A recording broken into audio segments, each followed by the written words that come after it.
John Barilaro is the aforementioned Deputy Premier, Nationals leader in New South Wales. He, like a lot of us, has had enough of seeing night after night after night on TV, let alone what he is hearing about in his office, about farmers who are seeing so much water just flowing to make sure that people will be happy about a set of marshlands or something like that in South Australia. No disrespect to the good people of South Australia. It's not about that. It's about people before plants and, also their animals that were there as well. Sorry, John, I've just got a bit of noise in my ear here. All right, let's get to you in Canberra. John, the Murray-Darling Basin Plan, to me, seems too inflexible to be able to deal with times of drought, that the environmental flows should start to go down towards a trickle when the amount of water to be accessed by a farmer seems to be like a thimble. Yeah, good evening, Paul. Look, definitely, you've hit it on the head. There's no flexibility within the plan, and maybe if we weren't in the worst drought in recorded history, the plan may be accepted by many. But when farmers and irrigators are seeing water past their front gate, heading down to South Australia, and we've got issues down there with the lower lakes and Lake Alexandria that they should lift the barges and let the salt water in. The reality is it just breaks people, and to see the 22 gigalitres go down the Lachlan. I read today that the beneficiary is catfish and crustaceans. Well, the time has come where we've got to pause everything, the water plans, the Murray-Darling Basin Plan. We've got to pause all these flows for the environment. I don't understand where we are in drought, and if man wasn't around, the river systems, the marshes, the forests, the environment itself would also be impacted by drought, but yet we're interfering and putting water down the river system to support the environment. But we're doing it at the cost of destroying regional rural communities, and it's just not good enough anymore. So how does this system work? It's obviously a relationship, multiple state governments, federal government, both sides of politics, whether they were at the state or federal level, have all sort of had a crack at all of this. How do you pull out? Yeah, look, that's the million-dollar question. I've asked Minister Pavey, my water minister, to get legal advice now.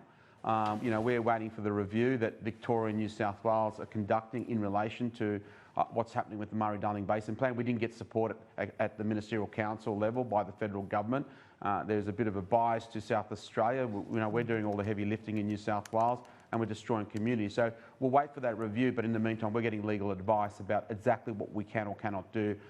It's just not bearable, mate. I've been travelling the state. If I showed you my diary since the March election, the amount of travel I've done in regional rural New South Wales, the despair, the anxiety, the fear is real. And, I'm sure today when people got up and read the story about the 22 gigs going down the Lachlan for the environment, and we've got communities on their knees, I tell you what, I reckon that was enough. That's enough, I think, to get people protesting in the street. Yeah, I mean, but part of obviously the great problem with, and you know this, which is the people who are most affected, they don't have time to leave the land in order to even turn up to a protest in their city, let alone en masse to be able to make it out the front of Parliament House or do something where the city-based media is sort of too lazy to really cover the strength in numbers. How big an issue is that if you go to them, how frustrated people are about environmental flows, but the people in Sydney say, well, my protest is bigger than yours, that they think that people power of Twitter somehow is more important and bigger than what you know to be hundreds of thousands of people on the other side of the Great Dividing Range. Yeah, you're spot on, mate. We've got farmers that are busted because they're feeding by hand. We've got farmers that are busted because they're having to work their land in very trying circumstances with dust storms every day, no water, doing it very, very tough, the mental strain on their family, the lack of income, and the ability to go and do what others do in the streets of Sydney or Melbourne or Brisbane. And I was in Melbourne on Tuesday at a mining conference, and of course out the front we had that Extinction Rebellion mob. Well, you know what? Come and protest on behalf of farmers, because right now the fear that I have, what's going to become extinct is regional rural communities and the people of regional rural Australia. We can't rely on protests. We've just got to get on with it as leaders. I travel. I've been patient with the Murray-Darling Basin Plan. I've been quite vocal for the last 6 months. I'm going to be patient till Christmas. We'll wait for this review, but there's nothing left. New South Wales has nothing more to give in relation to the environment. We need a pause on all our plans, and we need the so-called Commonwealth Environment water holding to stop feeding the river systems for environmental, to support the environment.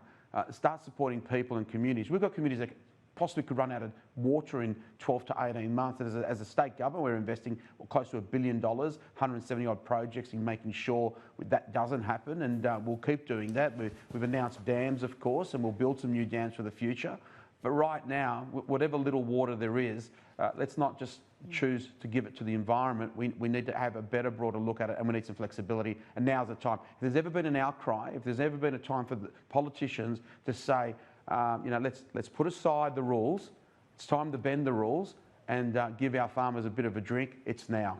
Yeah, because, I mean, the consequences of this, you know how devastating it can be. We're not just talking about the personal toll.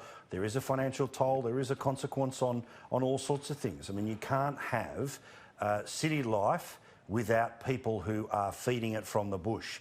And I think that many of the people who sort of sit around in the very modernity, assume that the food just somehow grows at the supermarket, need to understand the people who are hurting are the ones who you represent, who live out, way out of town. Yeah, absolutely.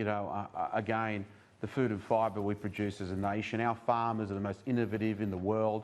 They're not protected by tariffs or subsidies or duties. They compete globally. Our produce is sought after right across the world, our food and fibre. They pay a premium for what we grow, and our farmers deserve that because they do it tough when it's tough, in tough times like now. So when things are good, they do reap the benefits. But geez, we're spending a lot more time doing it tough. And as a government, we've got to be more flexible. The rules have got to be more flexible.